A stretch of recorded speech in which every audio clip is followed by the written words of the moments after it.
Você conhece alguém que tem dores nessa região de musculatura, masséter e temporal? Então eu vou te dar uma dica de como isso pode melhorar.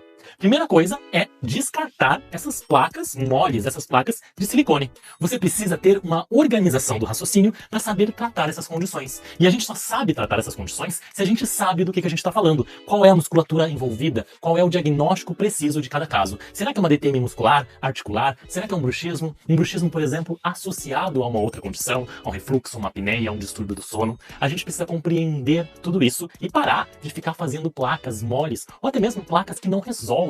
Por exemplo, em bruxismos que são associados a apneias do sono, a gente não deve indicar uma placa oclusal, e sim um outro tipo de tratamento, um aparelho de avanço mandibular, por exemplo. Essas dicas, essas informações e muito mais sobre o universo, as atualidades de DTM, bruxismo e placas oclusais, eu vou te ensinar num evento gratuito e online. Para se inscrever, é só cadastrar aqui e saiba mais. Te espero lá!